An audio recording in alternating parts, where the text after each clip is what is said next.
You're listening to The Jacob Valk Show. He's breaking down the latest and greatest in sports as only he can. Follow him on Twitter at RealJacobValk. Here he is, Jacob Valk. Hello,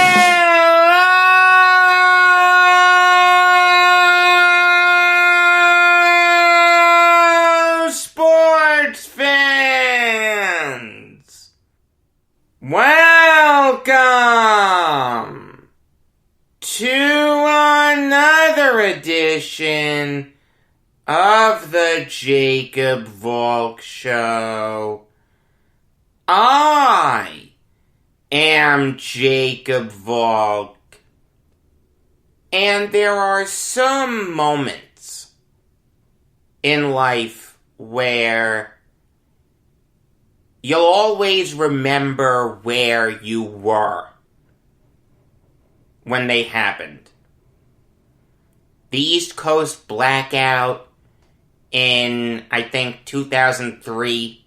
I remember where I was for that. I remember where I was for the Boston Marathon bombing.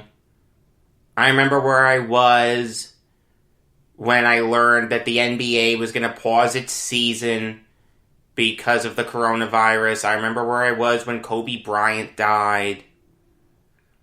I don't think I'll ever forget where I was when I found out that one of the greatest players in baseball history died.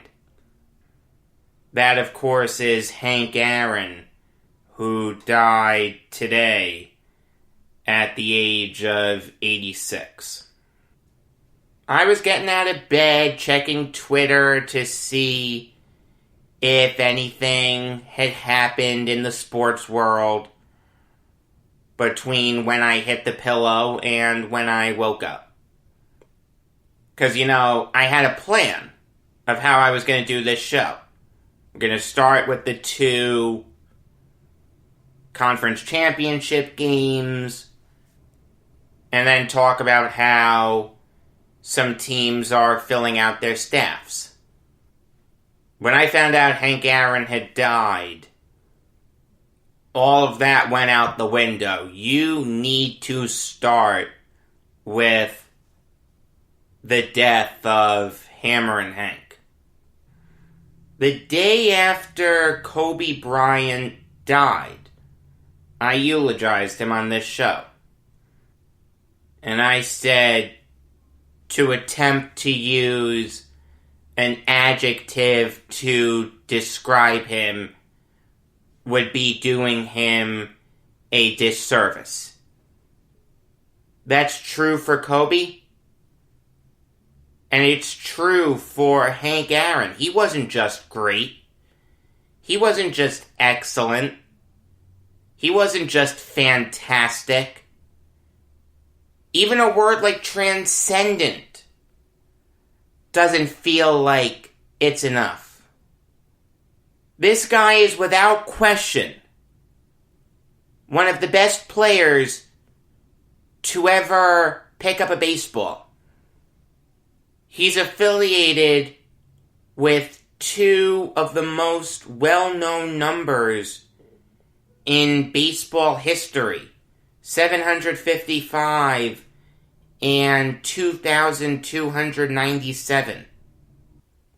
And let me tell you, no one is touching that RBI record.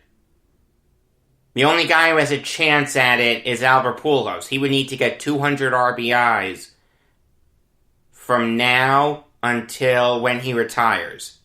I don't see him doing that. And it's almost criminal how Aaron's remembered throughout baseball history. When you talk about the best players in baseball history, you think of Ruth, you think of Cy Young, You think of Ted Williams, you think of Walter Johnson, Nolan Ryan, Ty Cobb. It'd take you a little bit to get to Hank Aaron. I remember one time driving home from a New York Islanders game, and to make this point to my father, I asked him who's on his MLB Mount Rushmore. He didn't even mention Aaron, the home run king at the time. And to some people, he's still the home run king.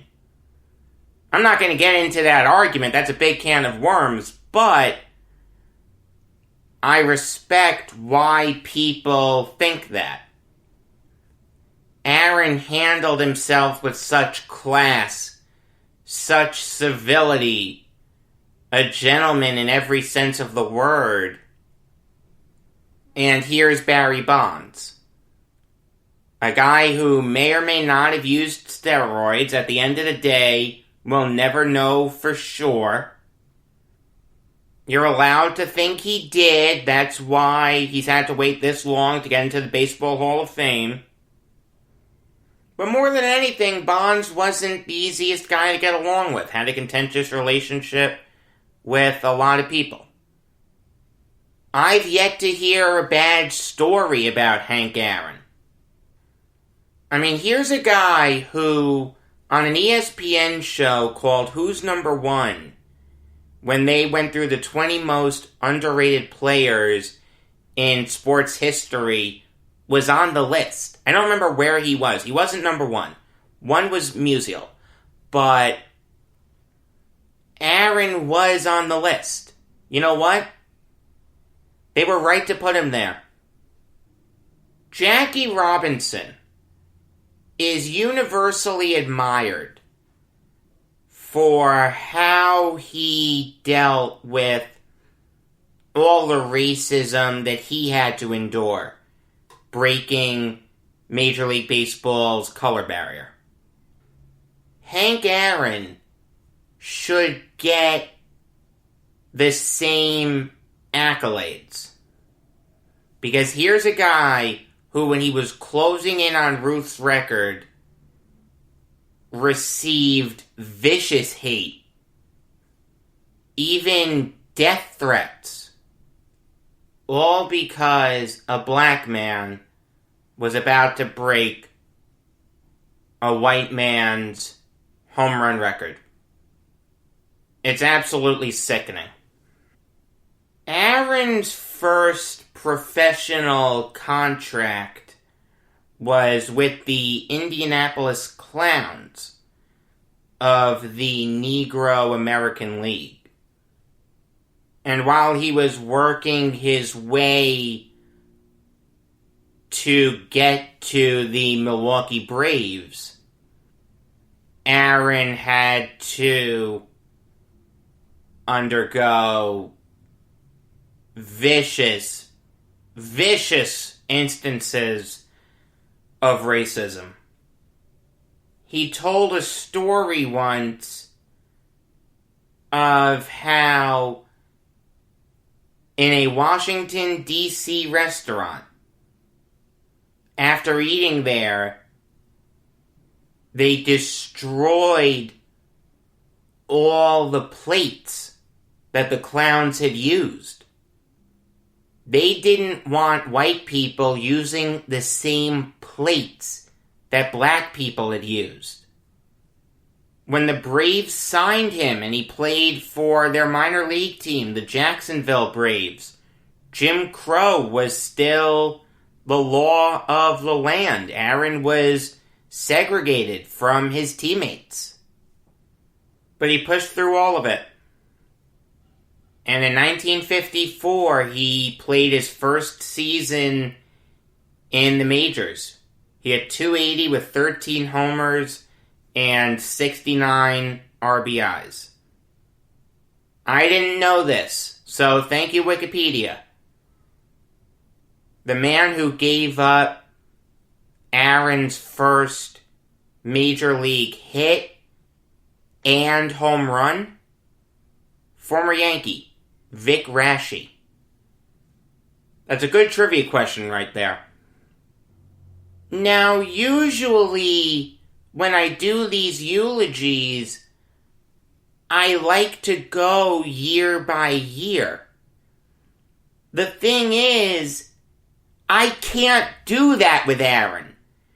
Every year of his career, with the exception of his rookie year and his last year in the majors, he was an all-star. The guy has the record for most all-star game selections with 25.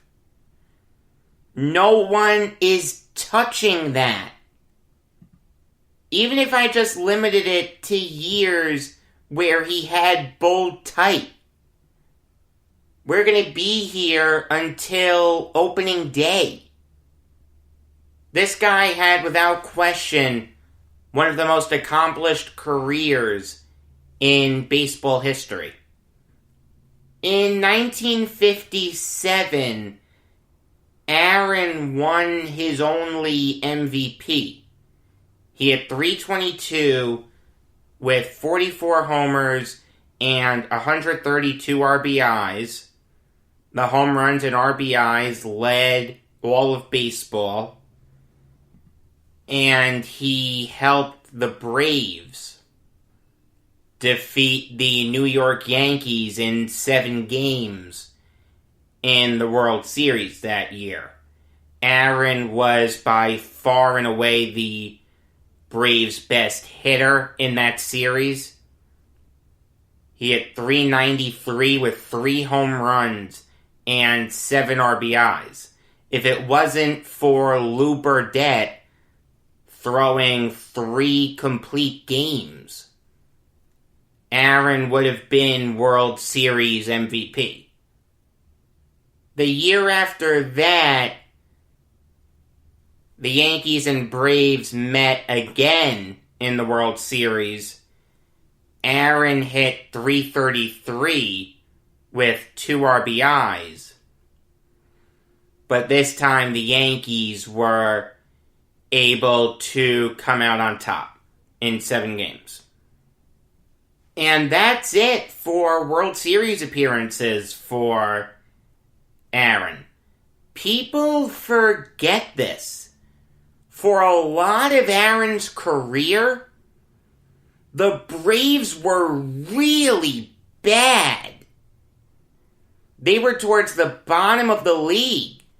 If not for guys like Aaron, Eddie Matthews, Rico Carty, and Joe Torre,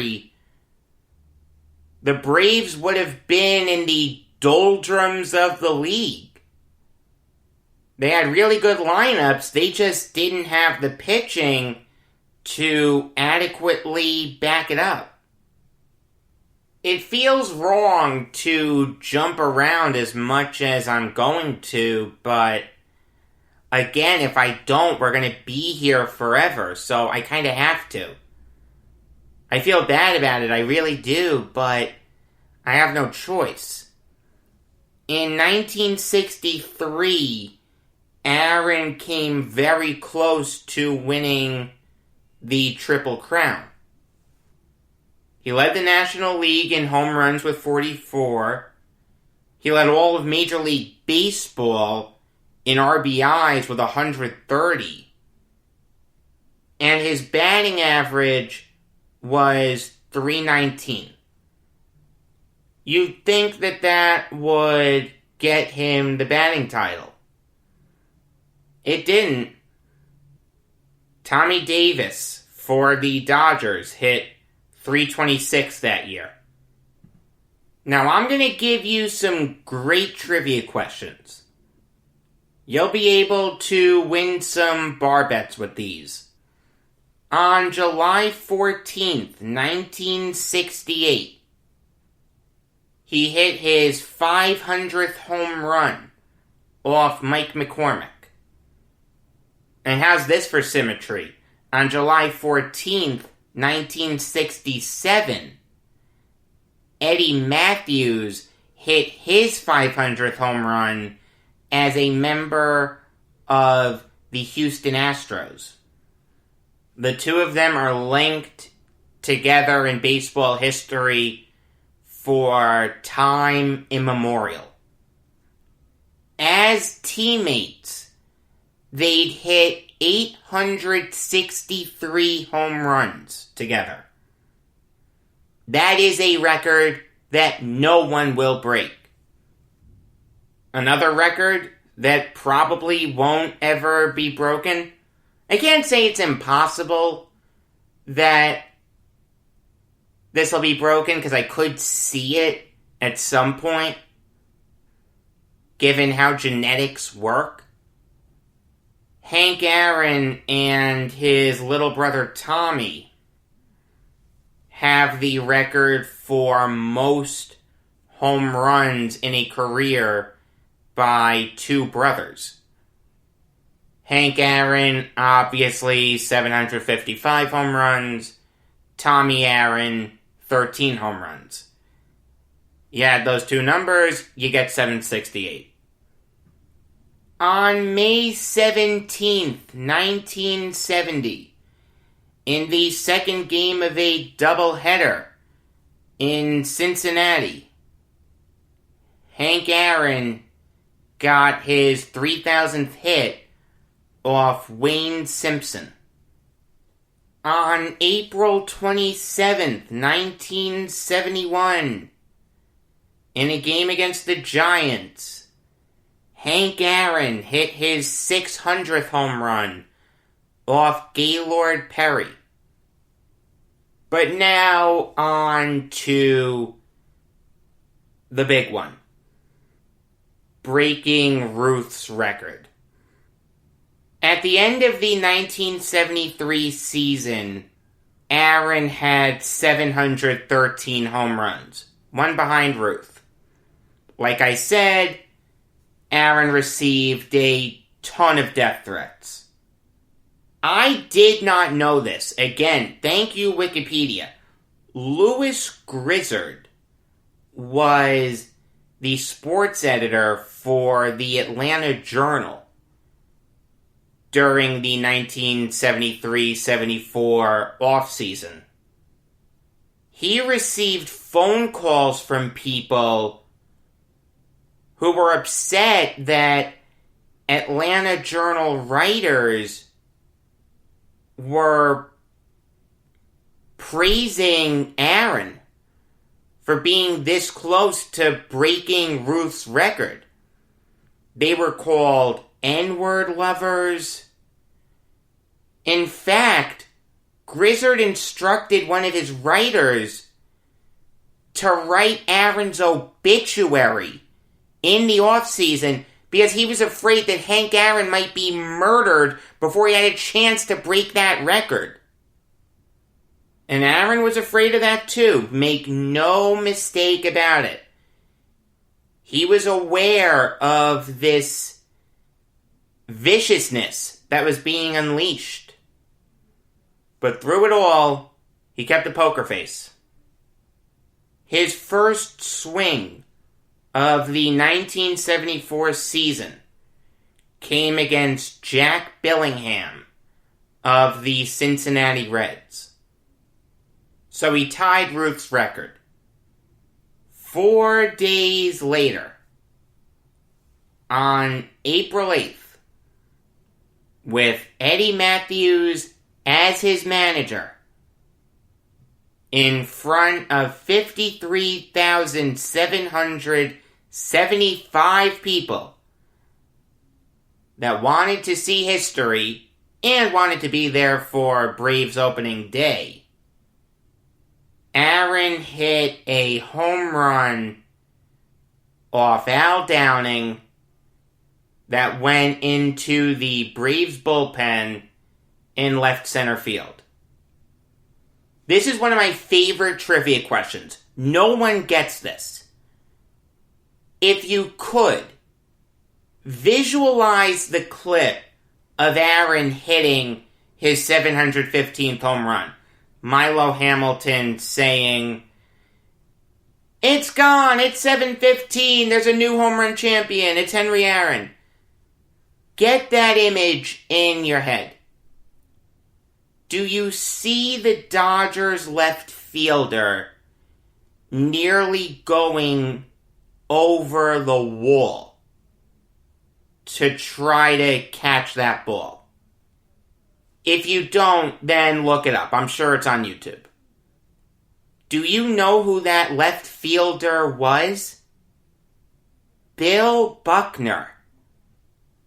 So one of my theories is the reason that Buckner's legs were so shot in 86 was because of what he did trying to bring back 715. Do I have any proof of that? No. Is it true? Probably not, but it's a fun theory. Tom House ended up catching it. Former Braves reliever. 2 college kids ran onto the field to escort Aaron around the bases. Gotta love that security, right? In all seriousness, though, if you haven't seen the clip, please search it out. It's on my Twitter, @RealJacobValk. It's one of the greatest moments in sports history. And if you call yourself a sports fan, you need to see it at least once. In the 1974-75 offseason, Aaron was traded back to Milwaukee. Obviously, though, the Braves were no longer there and the Brewers had come into town. It was there that Aaron made his last All-Star team. He broke Ruth's RBI record. And he hit his last 22 big league home runs. He hit 733 as a Brave, 22 as a Brewer. The last came off Dick Drago of the California Angels on July 20th, 1976. Obviously, he was a first ballot Hall of Famer. He was on the All-Century team. The Hank Aaron Award is a thing. The address of Truist Park, where the Braves play, is 755 Battery Avenue in Cumberland, Georgia. That's because Aaron hit 755 home runs. He got the Presidential Medal of Freedom from Bush 43.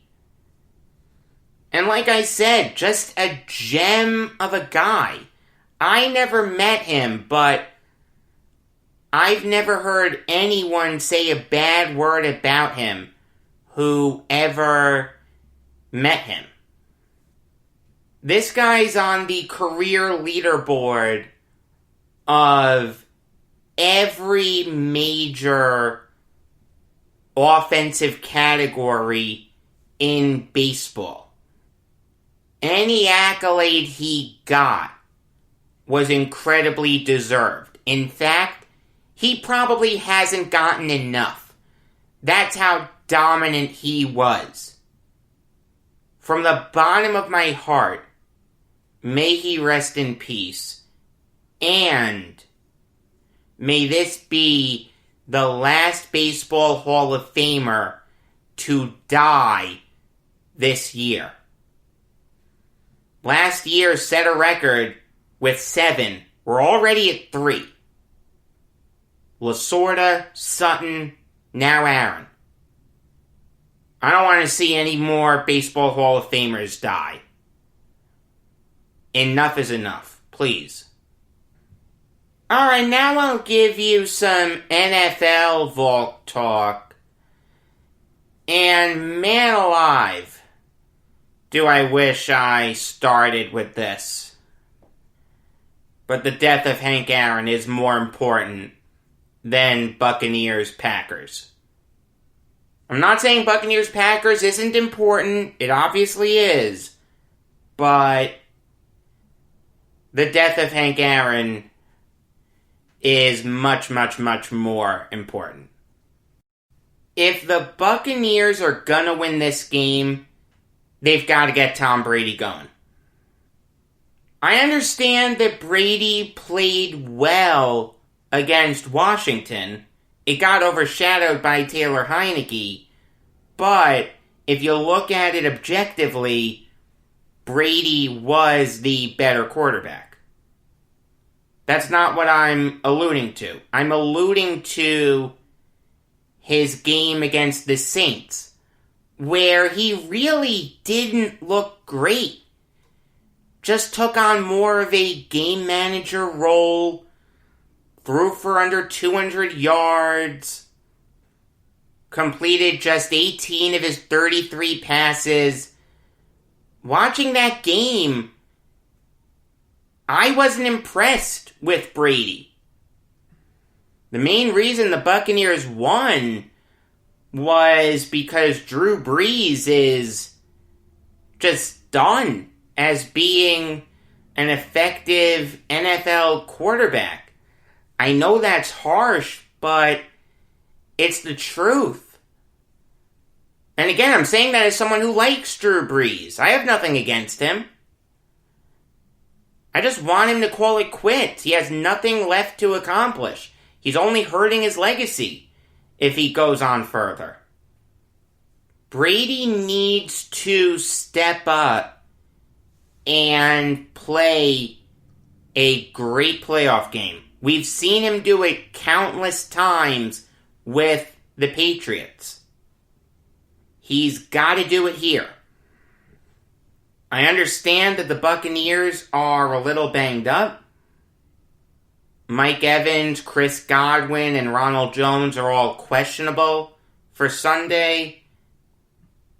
And Antonio Brown is out. But you know what? Even at less than 100%, Evans and Godwin are still two of the best wide receivers in the NFL. He still has Gronkowski. He still has Scotty Miller. He still has Tyler Johnson. He still has Cameron Brate. Jones being out, assuming he is, doesn't bother me a lot. I'm not the biggest Ronald Jones fan. I just feel like he's a little overrated. I'm not saying he's bad. I just don't think he's as good as some people make him out to be. In the Washington game, Leonard Fournette handled most of the Buccaneers' carries. Jones was out. He had 19 carries for 93 yards, and last week against the Saints, Fournette had 17 carries for 63 yards and 5 catches for 44 yards and a touchdown.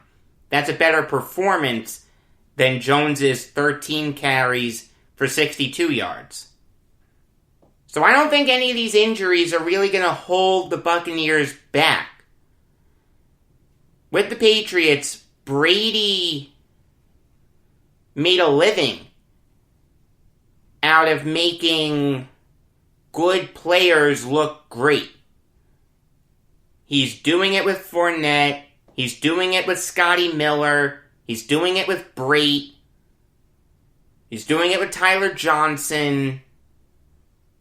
The injuries really don't scare me. What scares me is Brady not playing well and depriving the Buccaneers of the honor of being the first team in NFL history to have a Super Bowl played in their stadium while being in that Super Bowl.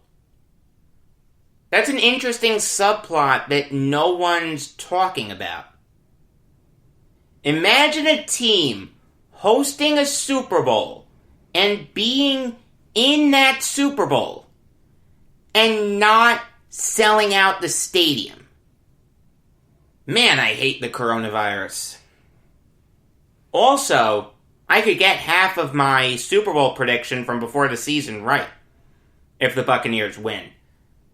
I did say Ravens-Buccaneers. I can get half of that right. But they're going to have a tough opponent to deal with in the Packers. If the Packers are going to win this game, it's pretty simple. You don't need me to say it, but I'll say it anyway. Aaron Rodgers needs to be Aaron Rodgers. The Packers are a little banged up on D. Will Redmond is questionable, as is Zadarius Smith and Kingsley Keke. Also, I wasn't overly impressed with how they played against the Rams. I didn't think they were bad, but I didn't think they were great. It was a typical Packers defense performance. And while I'm on the subject of defense, Todd Bowles, oh my God, how overrated can one man be? People are saying that this Buccaneers defense can shut down Aaron Rodgers. They couldn't even shut down Taylor Heineke. They allowed the Saints to put up 20 points on him. With a bad Drew Brees. That wasn't a good Buccaneers defense that led to those interceptions. That was a bad Drew Brees. The Buccaneers just happened to be on the other end of it. I have no faith in either defense to come up big and make huge plays. I'm not saying it's going to be a 48-45 game or anything, but I do expect Brady to get his, and I do expect Aaron Rodgers to get his. This guy's going to be the MVP. Aaron Jones may be a little limited because Todd Bowles' defenses are always good at stopping the run. I'll give him credit there. But through the air, they're completely useless. Devontae Adams is going to go off. Marquise Valdez-Scantling is going to go off. Robert Tonyan is going to go off. Alan Lazard and Equanimous St. Brown are questionable, but they could go off. Aaron Rodgers needs to be Aaron Rodgers if the Packers are going to win this game. I know that's not brilliant insight or anything, but it's the truth. I can't make something up that isn't there. All in all, I really haven't been overly impressed with the Buccaneers in these playoffs. I was much more impressed with the Packers in their win over the Rams. I think the Packers are the better team. I think the streak of a team not playing in a Super Bowl that their home stadium is hosting will hold. Give me the Packers. Moving on now to Bills-Chiefs. It seems like Patrick Mahomes is on the right track to play in this game. He's still listed as questionable with that concussion, but it seems like he's gonna get the start. If he doesn't, the Chiefs have no chance. If he does, the Chiefs have a chance. If the Bills are gonna win this game, they've got to get pressure on the quarterback. I'm not concerned about their offense here. I don't think that's what's important. We know that Josh Allen is going to go off. We know that Stephon Diggs is going to go off. Against the Chiefs, that's not a big issue. The thing with this game is the Bills need to get pressure on the quarterback. Get Mahomes on the ground get him rattled early. You gotta think that concussion is gonna affect him not just physically, but mentally. I've got to get rid of this ball quickly because I don't want to get hit again. I want to stay in this game. Make Mahomes get rid of the ball early. Don't let him get comfortable. Put him on the ground. Don't let him beat you. He's vulnerable right now. Make no mistake about it. Concussions are tricky mistresses. One bad hit, and that could be it. If you're the Bills, you've got to get to Mahomes quickly. As for the Chiefs, don't put too much on Mahomes' plate. I'm talking quick slants, screens, short curl routes. If I was Andy Reid, I wouldn't dial up a bunch of plays where Mahomes takes deep shots. Short passes, methodically work down the field, keep Josh Allen and Stephon Diggs on the sidelines, but design plays that don't put Mahomes in a lot of danger. You know that the Bills would love to knock Mahomes out of the game early. As good as Henne was against the Browns, you can't expect him to duplicate what he did against a much better Bills defense. I'd also like to see the running game get as involved as they were against the Browns. Darrell Williams looked really good. 13 carries for 78 yards. That's 6 yards a carry. If he can do that again, the Chiefs have a great chance of winning this game. Mahomes isn't going to be at 100%. Can a less than 100% Patrick Mahomes win you a playoff game? The answer is yes. He's Patrick Mahomes.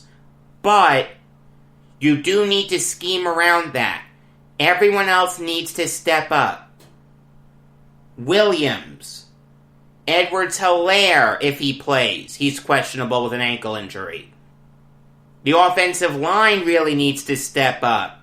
Tyreek Hill needs to step up and break loose some short passes. Same thing with a guy like Mecole Hardman. Same thing with a guy like Sammy Watkins, assuming he plays. He's questionable with a calf injury. I'll say this. Out of the two underdogs, the Bills and the Buccaneers, the Bills have a much better chance of getting the upset. But I don't think it's going to happen. If any team can scheme around their quarterback getting a concussion, it's the Kansas City Chiefs. I think the Chiefs will meet the Packers in the big game. Moving on now to the Eagles, hiring Nick Sirianni as their head coach. The former offensive coordinator for the Indianapolis Colts is now going to Philly, and this makes sense. Let's assume that Carson Wentz is going to start for the Eagles next year. In order to make that work, you've got to bring in someone who he's going to trust, who isn't going to be as combative as Peterson, someone who's going to have a good relationship with Carson Wentz. Sirianni can do that. Realize, for the past 3 seasons, he's been Frank Reich's offensive coordinator. What did Frank Reich do as offensive coordinator of the Eagles? Helped Carson Wentz nearly get MVP. If he had stayed healthy, he would have been MVP. And helped guide Nick Foles to 3 playoff wins, including getting Super Bowl MVP over the Patriots. Reich is beloved in Philly. Who better to get than his right-hand man? A guy who's intimately familiar with the Reich offense. A guy who's made the playoffs twice. A guy who's guided multiple quarterbacks to really good seasons. Andrew Luck, Jacoby Brissett, and Phillip Rivers. This hire makes a ton of sense. Sirianni isn't the offensive guru that some people are making him out to be. He was only interviewed by one team with a head coaching vacancy. That's the Eagles. If he was really an offensive guru, he would have gotten multiple interviews. And I'll say this.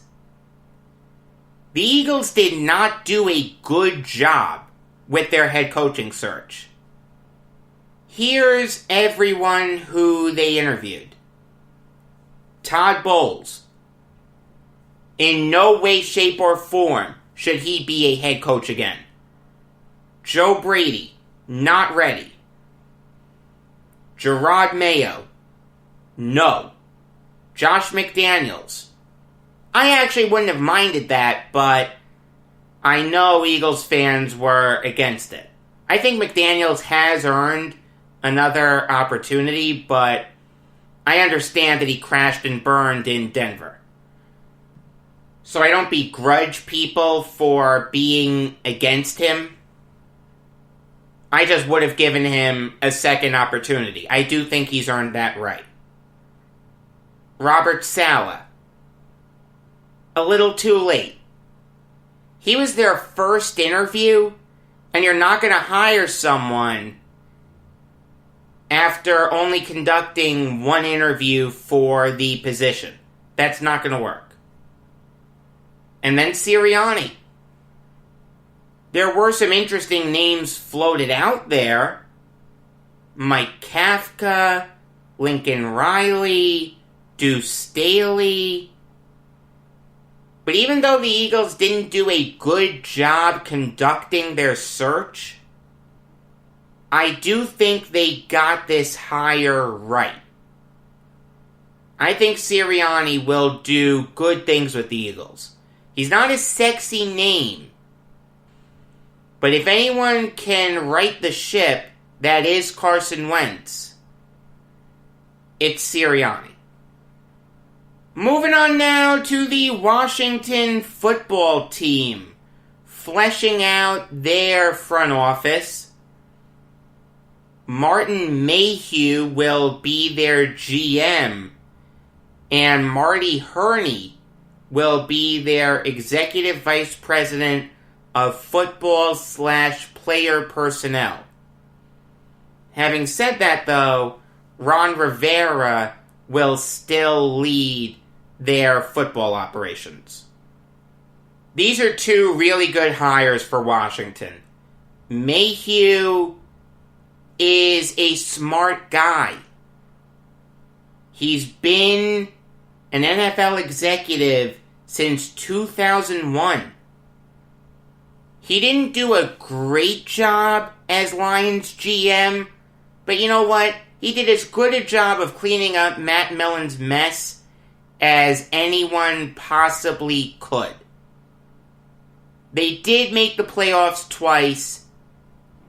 I don't think Mayhew was a bad GM for the Lions. I don't think he was great, but he wasn't bad. Also, he's a former Redskin. He actually won a Super Bowl with them, Super Bowl 26. That was the Mark Rippon Super Bowl. As for Hurney, we know that him and Rivera work really well together. They were very successful with the Panthers. Rivera really wanted to work with him again. I mean, this guy was the architect of those really good Panthers teams in the middle of the 2010s. It wasn't Dave Gettleman who brought in guys like Cam Newton, Luke Kuechly, Thomas Davis, and Josh Norman. It was Hurney. There's no question that Washington is on the right track with who they have running their team. Rivera, Mayhew, and Hurney are three really smart guys. They've got some tough decisions to make going forward, namely what they're going to do at quarterback long term. But you know what? They have talent on that roster. It wouldn't surprise me if Washington was really good for a really long time. I really think they're on the right track. As crazy as that sounds. I do want to talk a little bit about the Jets. Just indulge me for a little bit. Robert Saleh had his press conference yesterday. He gave a great soundbite, all gas, no break. If the Jets win a Super Bowl under Saleh, you're going to see people getting that tattooed on them. He's an easy guy to get excited about. Very charismatic. But he did say something in the press conference that I wasn't crazy about. Jeff Ulbrich will be the Jets' defensive coordinator, and he's gonna call plays for the Jets. Now, it's nothing against Ulbrich. Did a good job with the Falcons in terms of run defense, not pass defense. He was with the Falcons when they went to the Super Bowl in 2016 or 2017, however you want to say it. And he was a solid player. This isn't anything against Ulbrich. But, man, I'll tell you, I wanted Saleh to call plays for the Jets. Just 2 seasons ago, this guy was calling plays for the second best team in football.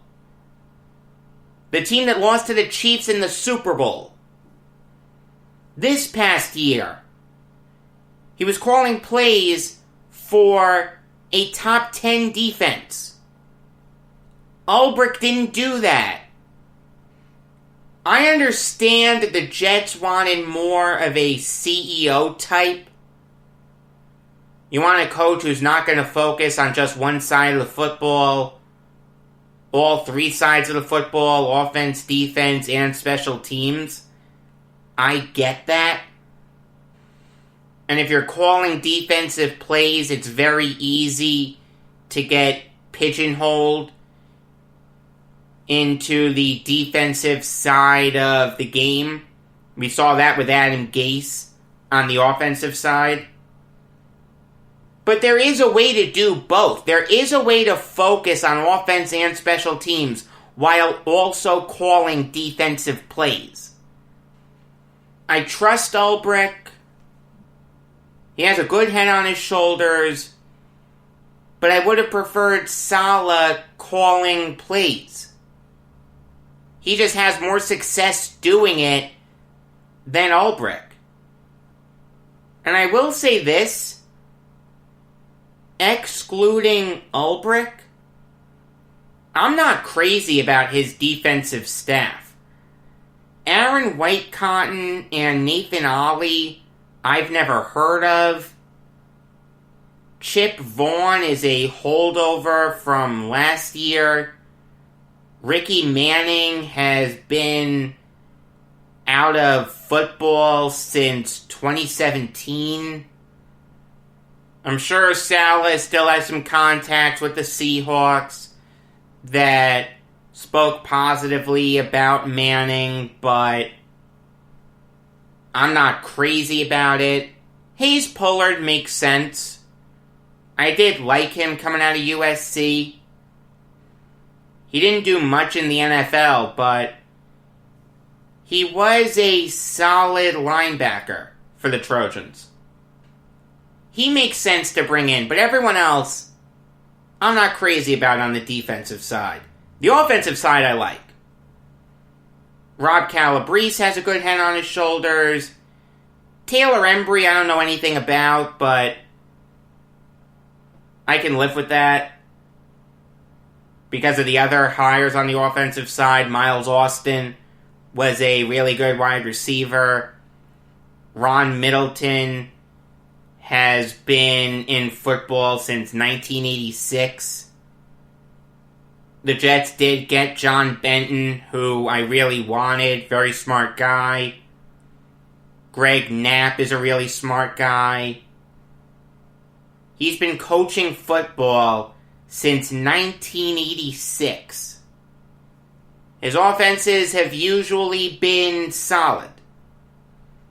And Todd Washington, I don't mind the Jets keeping around. Really good player. Good coach. Has 2 Super Bowl rings. I don't mind the Jets keeping him around.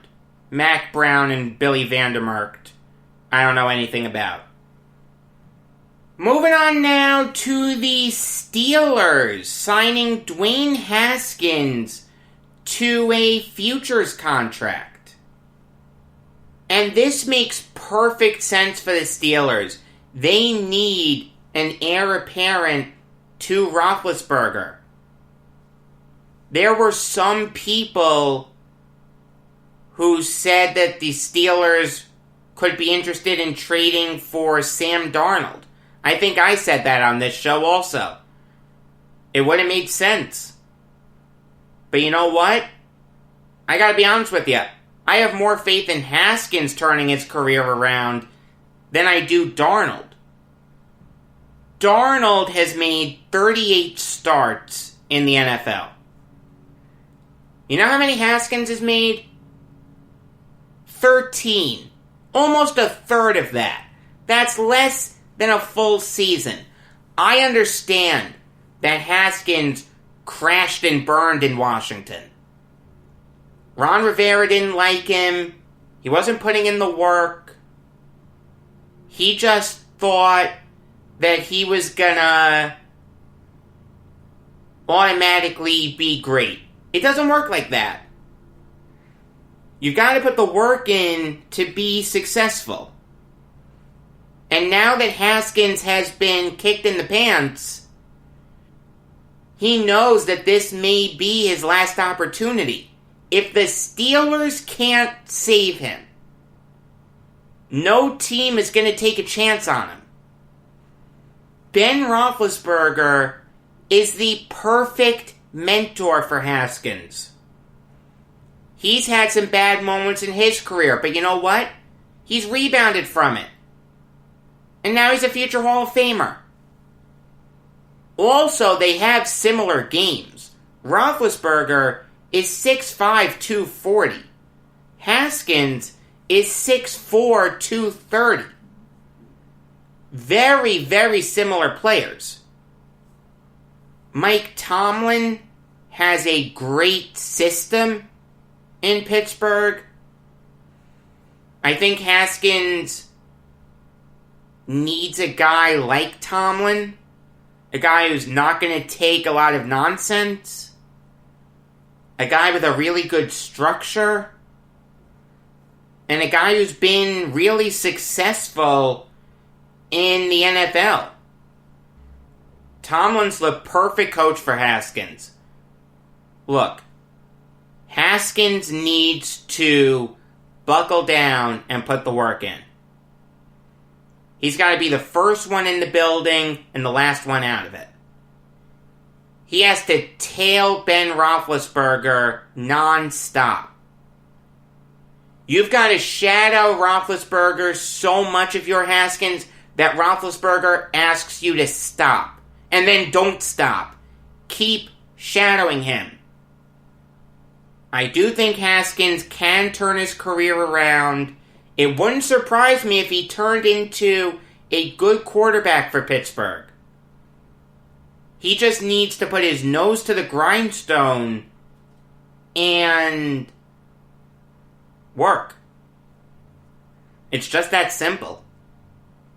New York Islanders show comes your way on Monday night. Brooklyn Nets show the week after that. Regular episodes of the Jacob Valk Show come your way every weekday afternoon. Until next time, I am Jacob Valk saying that Baltimore's such a lousy town that Francis Scott Key went out in a boat to write the Star-Spangled Banner.